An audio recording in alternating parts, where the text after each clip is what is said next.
அறுவடைக்கு தயாரான நெற்கதிர்கள் தொடர் மழையால் நீரில் மூழ்கி முளைத்து விட்டதால் விவசாயிகள் வேதனை அடைந்துள்ளார்கள். பாதிக்கப்பட்ட பயிர்களுக்கு உரிய நிவாரணம் வழங்க கோரி வயலில் இறங்கி விவசாயிகள் போராட்டம் நடத்தி வருகின்றனர். கூடுதல் தகவல்களோடு இணைகிறார் நமது செய்தியாளர் ராஜசேகரன். தற்போது விவசாயிகள் அரசுக்கு முன்வைக்கக்கூடிய கோரிக்கைகள் என்ன? அது பற்றிய முழு விவரங்களை பகிர்ந்துக்கங்க. அதாவது இப்ப இந்த கோடை காலத்துல எதிர்பாராத மழை பெய்த மழையால கொஞ்சம் தாழ்வான பகுதி அம்மாப்பேட்டை, இந்த புத்தூர், இந்த பகுதிகள்லாம் கொஞ்சம் தாழ்வான பகுதியா இருக்கு. இங்க இந்த பாசன வடிகால் வடிநீர், அதாவது இங்க மழை பெஞ்சா அந்த வயல்ல இருக்கிற தண்ணி வடிகிறதுக்கு வழி கிடையாது. எல்லாமே எல்லாம் தூர்ந்து போயிருக்கு. அந்த வடிகால் வாய்க்கால் எல்லாம் தூர்ந்து கிடக்கு. இதனால எல்லாம் மூழ்கி ஒரு 3 நாள் 4 நாள் ஆகி இப்ப பயிர் மீண்டும் முளைத்து விட்டது. மீண்டும் பயிர்கள் முளைத்து விட்டது.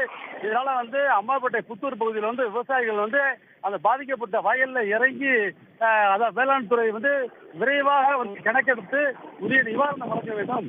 இந்த பாசன வடிகால் வாய்க்கால்களை தூர்வார வேண்டும்ன்றாங்க. ஏன்னா தொடர்ந்து இந்த பகுதியில் இதே பிரச்சனை ஏற்படுது. ஏன்னா தூர்வாராத ஒரே காரணத்தாலதான் இந்த வயல்களில் தேங்குற தண்ணி வடிய வழி இல்லை.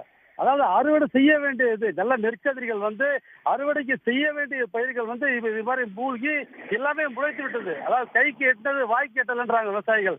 அந்த அளவுக்கு அவங்க கடுமையா பாதிக்கப்பட்டிருக்காங்க.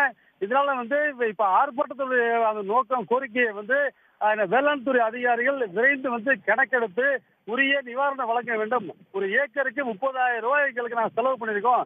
அந்த இழப்பீடு வழங்கினாதான் நாம் மீண்டும் அடுத்த விவசாயம் செய்ய முடியும். இல்லாட்டி நாங்கள் ரொம்ப கடுமையா பாதிக்கப்படுவோன்றாங்க. இந்த பகுதியில் தொடர்ந்து அடுத்தடுத்த ஊர்களில் எல்லாத்துலயுமே அந்த வாய்க்கால் எல்லாம் செடி கொடிகள்லாம் மண்டி எல்லாம் காட்டாமடக்க செடி கொடிகள்லாம் மண்டி கிடக்கு.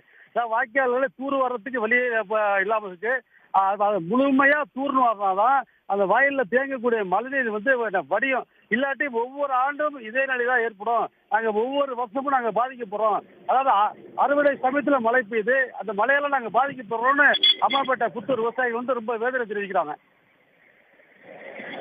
விவரங்களை வழங்கியமைக்கு நன்றி ராஜசேகரன். உடனுக்குடன் செய்திகளை தெரிந்து கொள்ள சன் நியூஸ் பெல் ஐகானை கிளிக் பண்ணுங்க.